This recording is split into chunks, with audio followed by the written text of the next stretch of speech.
Good morning, students, and welcome. Today we are going to start lesson number 1.4. All the worlds is a stage. All the world is a stage. Means सारा दुनिया क्या है? एक रंगमंच है. Warming up question is there. See, pair up with your partners and name those given all of the wonders. The 7 wonders of the world. ये 7 wonders लिखना है. 7 continents कौन से है? 7 colors of the rainbow. 7 notes of the music. सा रे गा मा पा पा and that the 7 seas of the world. The 7 seas you have to mention. This is your warm up question that you have to do in your assignment. Life is often compared to many things. Write down 7 things that life can compare to and justify the comparison. For example, life is a keyboard because if you press the right key, you are typed a good destiny. मतलब life इसे keyboard. Life क्या है? Keyboard की तरह है. If you सही अगर button हम दबाते हैं यानी सही दिशा हम लेते हैं तो ज़िंदगी का सफ़र आसान हो जाता है. तो लाइफ को कंपेयर किया है मैंने अलग अलग चीज़ों से. तो उन 7 चीज़ों जिसके साथ अपना लाइफ को कंपेयर किया है वो हमें यहाँ पे बताना है. After it is a match the approximate ages with the stages. यहाँ पे एज ग्रुप दिया गया है, यहाँ पे स्टेज दिया गया है. That you have to match. Now let's move to the poem. This is the poem written by the William Shakespeare. इससे पहले भी उनका एक इससे पहले हम लोग ने रविंद्रनाथ टैगोर का पोएम पढ़ा था, लेकिन विलियम शेक्सपियर के पोएम के बारे में भी हमें काफ़ी पता है क्योंकि काफ़ी उनके पोएम्स हमारे लेसन्स में आ चुके. तो we are talking about William Shakespeare. He was born in 1564 and died at 1616. Was an English poet, playwright and an actor, widely regarded as the greatest writer in the English language. And the world's prominent dramatist. He is often called as the England's national poet and the bard of Avon. Okay, he is a poet, he is a playwright, and also as well as an actor, widely a greatest known as in English language. The world's prominent dramatist. काफ़ी उनके poem, उनकी सारी चीज़ें वगैरह हमें English में दिखाई देते हैं. उनका पोएम आपने को स्कूल में भी होता है. This poem is taken from his play As You Like It. This poem what it is we are going to read that is taken from a play. एक play से लिया है, नाटक से लिया है, and its name is As You Like It. Here he compares the world to a stage where the drama of a human life is enacted. Here he compares the world to a stage. World को इसमें इस poem में वो दुनिया को एक stage बताता है और जहाँ पे लोग अपने अपने रोल्स निभाते हुए निकल जाते हैं. All the world is a stage and all the men and the women merely players. They have their exits and their entrance, and one in his time plays many parts. His act being 7 ages. At first infant, mewling and pucking the nurse's arm, then the whining schoolboy, which is his Sketchel and the shining morning face creeping like snail, unwilling to school, and then the lover shining like furnace with a woeful ballad, and to his mistress highbrow, then a soldier full of strange oaths and bearded like a bard, jealous in honor, sudden and quick in quarrel, seeking the bubble reputations, even in the cannon's mouth, and then the justice in fair round belly with good cap and line, with eye silver and beard of formal cut, full of wise sauce and modern instant. And so he plays his part. The 6th stage shifts into the lean and slippery pantaloon with the spectacles on nose and pouch on sides. His youthful horse will saved a world too wide for his shrunk shank and his big manly voice, turning again towards childish treble, pipes and whistles in his sound. Last scene of all that hence this strange eventful history is second childlessness and mere oblivion, sans teeth, sans eyes, and taste, sans everything. William Shakespeare. Okay, what is saying in this poem? All the world is a stage. The whole world is a stage, and all the men and women merely are a player. They are the actor. All the men and the women who are born, welcome into the earth, are all a player. They have their exit and their entrance. Means every person, man or woman, they all have their exit and entrance. That means they are born and they are died. Entrance means coming to birth, and exit is end of the life. So every person, all the men and women have their exits and entrance. Means they come to earth, they are born, and later they are died. And one is time plays many part, and one man plays many part. The man plays many part during his lifetime, each actor playing 7 roles during his life. Each one is playing 7 roles in their life. His acts begin 7 ages. That is what they are saying. Each person plays 7 parts in his life. At first the infant. At first when the child is born, that is called as the infant. छोटा बच्चा जब जन्म लेता है, नवजात शिशु जिसे हम बोलते, Mewling and pucking the nurse arm. Pucking means throwing up, vomiting. मतलब वो कुछ खाया पिलाया जाता है तो वो क्या करता है, जब उसको ज़्यादा हो जाता है तो keep on putting it down. छोटे बच्चे को अगर यह सीन, जब वो दूध पी के उठता है या कुछ खिलाया जाता है तो थोड़ी देर के बाद वो मुंह से निकालने लगता है उसको. तो एट फर्स्ट द इन्फेंट, एक छोटा बच्चा जो mewling and puking the nurse arm, मतलब वो जो कुछ खाता है वो उसे बाहर निकालता है और होता रहता है. मतलब छोटे बच्चे ज़्यादातर होते रहते हैं, उठते जागते होते हैं, खाते पीते, फिर सो जाते, फिर होते हैं. तो it keeps on going, the infant baby. Then the whining school boy which is the satchel and shining morning face. Satchel का मीनिंग दिया स्कूल बैग. ओके, उसके बाद आता है उसका स्टेज आता है स्कूल जाने का वक्त. 4-5 साल का जब हो जाता है, then he started to carry his bag on his shoulder and shining morning face creeping like snake. मतलब उसको स्कूल में जाने का नहीं रहता. क्रीपिंग लाइक अ स्किल, धीरे धीरे चलना, because they don't like to get up and go to school. तो उसका जो सेकेंड स्टेज है, going to school. Unwilling to school, unwilling मतलब उसको मन नहीं रहता जाने का स्कूल, लेकिन उसे जाना पड़ता है, पेरेंट्स उसको भेजते हैं. This is the second stage. And then the lover shining like furnace with the woeful ballad. Opal ballad, see a sad poem song. And then the lover shining like furnace with a awful ballad made to his mistress eyebrow, then a soldier full of strange oaths and beard. Third stage is that of a lover who is breathless. मतलब जब young होता है, इंसान young होता है तो उसमें जोश ज़्यादा होते हैं, तो उसको हर चीज़ वगैरह. When you fail in love with somebody, is totally the thing is completely change for him. वो बहुत एक ग्लो करने लगता है. शाइनिंग जैसे फर्नेस इसको मेंशन किया गया, shining like a furnace with a woeful ballad. Okay, मतलब उसके अपने passions. He sings the songs dedicated the songs to his beloved. मतलब जो उसकी लवर रहती है उसके लिए वो गाना गाता है, एकदम एन्जॉय करता है, is quite very happy. The third stage is that of a lover. The first is the infant, second is the school going child who is not willing to go to school but have to go move slowly to go in this way to school.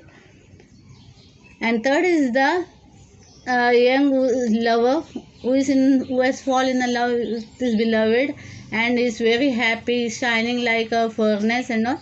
तो ये mention किया गया. Then a soldier full of strong strange oaths and bearded like a parsi meaning poetical short form of leopard. यानी leopard को जो हम बोलते हैं उसका short form है pard. Leo is not accept. तो पोइटिकल शॉर्ट फॉर्म, पोइट में जो इसको शॉर्ट लेफर्ड का शॉर्ट फॉर्म बताया जाता है. Then a soldier full of strange oaths and bearded like a pard means like a leopard. Jealous in honor, sudden and quick in quarrel, squeaking the bubble presentation. Then comes the fourth stage, that is a very aggressive soldier. दूसरा आता है fourth stage like a soldier, वो काफ़ी aggressive होता है, bearded like a leopard, they are saying, full of strange oaths and bearded like a part, jealous in honor. His honor is concerned and is quick to quarrel. He is ambitious and does useful things to protect his reputation, ever even endanger his life for it. And fourth stage आता है after he comes to the mature, मतलब थोड़ी maturity, जहाँ पे उसके ऊपर जिम्मेदारी आती है, ज़िंदगी की जिम्मेदारी, पढ़ाई लिखाई हो जाता है, यंग एज में अगर जॉब लग जाता है, he gets married and all, तब उसकी जिम्मेदारी बढ़ जाती है, to take care of his child after his wife, after his child and all. Then he behaves like a soldier, जहाँ पे वो हर एक मुसीबत का सामना करता है, हर एक से लड़ता है अपनी फैमिली के लिए. Is very ambitious, is does the useful thing to protect the reputation. अपना रेपुटेशंस को, अपने जिम्मेदारी को वो प्रोटेक्ट करने की हर एक कोशिश करता है, भले ही कितना ही डेंजर क्यों ना हो, विस protect. Jealous in honor, sudden and quick in a quarrel, seeking the bubble reputation. मतलब अपने रेपुटेशन को प्रोटेक्ट करने के लिए हर एक मुमकिन वो कोशिश करता है. The fifth seer, even in the cannon's mouth, and then the justice in a fair brown belly with good cap and line. Cap and lines का seer, cannon's mouth facing great danger. Cannon's mouth तोप के मुंह में जाना, that is means अपने आप को काफ़ी डेंजर में डालना, facing the danger sequence and the what ever it is coming, वो जो भी डेंजर सिचुएशन आता है उसको वो फेस करता है. Even the cannon and then the justice in a fair rounded belly with good cap and line. See cap and line, with good cap and line means with excess fat from careless eating habits. Then it comes to the certain age की जहाँ पे आप खाने पीने का ज़्यादा ध्यान नहीं रखते. When you are hanging at age you try to maintain yourself. Then at certain age you are married, you are having child. तो आप लोग ने देखा होगा, even lots of mens put on the weight, even the females put on the weight. फिर उनको लगता है शादी हो गई, बच्चे हो गए, इट्स ओके, फिर वो बॉदर नहीं करते अपने हेल्थ के बारे में, वो खाते जाते हैं और उनका फिगर एक बिना इसके वजह से रहता है, बड़ा टमी सा या मोटे मोटे से ऐसे बन जाते. Though don't take care of and just keep on eating. तो फिफ्थ स्टेज ऐसा है जहाँ पे वो सारी डिफ़िकल्ट सिचुएशन को फेस करता है. And then the fair rounded belly means पेट, उसका ऐसे एज भी आ जाता है जहाँ पे उसकी पेट सारा बाहर निकाल आते हैं. उनकी डाइट वगैरह इतने कंट्रोल में नहीं रहते. Keep on eating fat and chickens he received in return from the favors done. His fair round belly with good cap and line, with eyes severe and beard of formal cut. मतलब उसके heights कैसे है और mention किया. At certain age there's lot of changes. Full of wise sauce. This sauce means sayings. Full of wise sayings and modern instinct, and so he plays his part. The sixth stage shift into the lean and slippery pantaloon with spectacles on nose and pouch on side. Sixth stage क्या है? So in the sixth stage वो क्या इंसान old हो जाता है. इस legs of slippery means धीरे धीरे वो दुबले होने लगता है, उसकी काफ़ी जिम्मेदारी होती है, सब वो निभाते लास्ट में वो एक ऐसी सिचुएशन में आ जाते हैं जहाँ पे वो थक हार जाता है. Okay, in the sixth stage man has become old with his thin legs is slippers, see over here, thin legs in slippers and loose pants. His pants also are loose. ये स्पेक्टिकल ऑनेस्टनेस. नेचुरली जब age हो जाता है तो आंखें थोड़ी कमज़ोर हो जाती है तो चश्मा लग जाते हैं, तो एक चश्मा, ढीले कप पैंट्स वगैरह, एक स्लीपर पैर में डाल के वो घूमते हैं. ये spectacled on his nose and A pouch by his side. Pouch by his side means गाल का सर्टन एज की बात क्या होता है, गाल एकदम अब फाइन फिनिश नहीं रहता. जिस तरह हम लोग यंग रहते जब अपना चेहरा कैसा है एकदम क्लीन एयर लगता है. सर्टेन एज के बाद रिंकल्स आने लगते हैं साइड में, चेहरे में पाउच की जैसे ऐसे जो चेहरा का जो स्किन है वो लटकने लगता है, तो they are saying it will love pouch over on your face. The close fitting stockings and which he has saved from his younger days are now too big to his thin legs. पहले की जो young age में जो कपड़े पहना करते थे वो ही कपड़े जब पहनते हैं तो काफ़ी ढीले ढाले हो जाते. When he was young he was healthy and all. Now he has gone thin because he has come to an old age. So naturally lots of changes is there in his skin, in his body, total overhaul. He can't see it properly. He have to wear the spectacles and all. तो वो क्या है, तो उस वक्त उसकी body उसकी shrunk हो जाते और शरीर में जो कपड़े पहले जो पहना जाता था वो अभी ढीले ढाले हो जाते. इस यूथफुल होस सी होथफुल close fitting covering for legs, जो पैरों में पहना जाता है क्लोज फिटिंग का, टाइट फिटिंग का ये होता है, सॉक्स की तरह पैर पहना जाता है, वो अभी क्या है डिले हो रहे.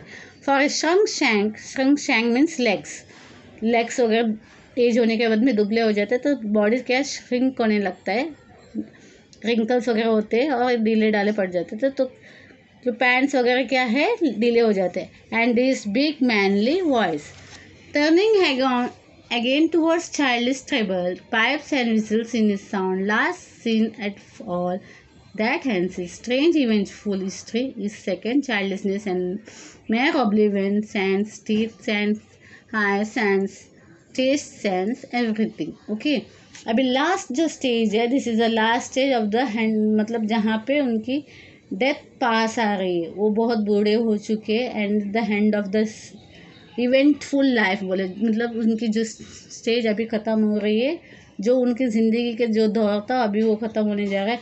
And the man becomes senile and enters his second childhood. कहते ज़्यादा एज होने के बाद में हम लोग कहते हैं कि उनकी इंसान की दूसरा बचपन आ जाता है. दे स्टार्टेड टू बी एक childish. Okay, he is unaware of the thing happening around. इनके आजू बाजू में जो भी चीज़ें होती हैं उन चीज़ से वो इतने परिचित नहीं होते, ये इतना अवेयर नहीं होता है. आपने अगर अपने बुजुर्ग दादा दादी को जो काफ़ी उम्र हुआ है उनको देखे तो आप देखिए वो अपने आप में रहते हैं, एलोन रहते हैं, उनको याद नहीं रहता कुछ चीज़ों के बारे में, तो एक अलग सा उनका ये नेचर बन जाता है. उनके आजू बाजू में क्या होता है इस बात चीज़ से उनको इस चीज़ की उन्हें पता नहीं रहता है.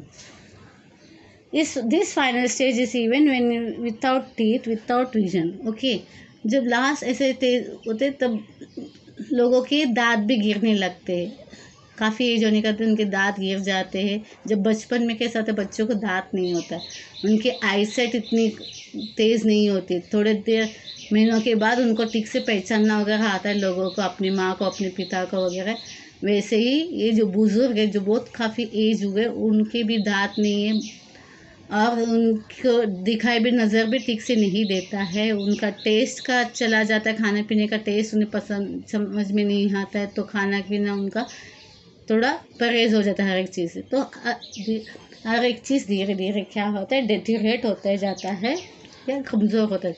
इसीलिए कहा जाता है कि लोगों का बुढ़ापा जो है उनकी दूसरा बचपन है, जहाँ पे एक बच्चे को जिस तरह कम दिखाई देता है इतने हो उनको पहचान नहीं होती किसी चीज़ की, उनको कुछ पता नहीं, उन्हें दांत नहीं. तो वैसे ही लास्ट जो एज रहता है वो ऐसे ही लोगों का होता है, इसीलिए उन्हें दूसरा बचपन कहा जाता है. So this is the 7 stages it has been mentioned in this poem. I hope you got it. First is the infant, छोटा बच्चा. Then is the second stage is the school going child who is unwilling to go to school. Third is the lover side, मतलब जहाँ पे when he is quite young उसका जोश रहता है, कुछ करने की चाहत रहती है. That and he comes in fell into love with somebody and he start to care for that person. उसके बाद आती है जिम्मेदारी. चौथा स्टेज आता है जहाँ पे he is married, he is having children, he has to take care of his parents and all. चौथा जिम्मेदारी हो जाती है. पाँचवें क्या धीरे धीरे उनकी फिफ्थ में क्या वो मैच्योर मिडिल एज में आ जाते हैं, जहाँ पे उनका शरीर मतलब ये एक संतुलन बिगड़ जाता है, पेट काफ़ी बड़ा हो जाता है, चश्मा वगैरह लगता है. तो मतलब उनका डाइट वगैरह टोटली चेंज होता है. दे कीप ऑन ईटिंग, इतना ध्यान नहीं दिया जाता है क्योंकि सर्टन एज के अंदर हमें लगता है अभी क्या ध्यान देना, बच्चे हो गए बड़े हो गए अभी अपने पर क्या दें. तो इस तरह बिना ध्यान दिए ऐसे खाते हुए उनका शरीर का संतुलन बिगड़ जाता है।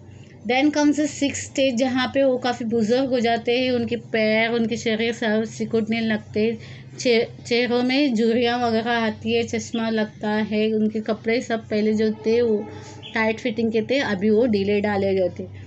Then comes the 7th stage, that is equally to the second childhood कहा जाता है, जहाँ पे उनके दांत गिरते हैं, उनकी आंखें काफ़ी कमज़ोर हो जाती है, उनको आजू बाजू में क्या होता है इस बात का खबर नहीं रहता, पता नहीं रहता है, वो उनकी अपने ही दुनिया हो जाती है, वो अपने तक सिमट के रह जाते। तो this are the 7 stage mention in this William Shakespeare. काफ़ी अच्छा है, this is a good poem, अपने लाइफ से रिलेट करता है। इंसान का जन्म से लेकर इंसान की मृत्यु तक वो कितने सारे रोल्स निभाता है, किस तरह रहता है, everything it is mention in this poem and that's what it is given over here. I hope you understood this poem. तो यहाँ पे जो 7 स्टेजेस दिए गए हैं, you can easily understand it, क्या है, किस किस के साथ प्यार करना। Bye, see you. All assignment has to be done by you. Textual जितने भी असाइनमेंट्स है, you have to do. Bye, see you in the next lecture.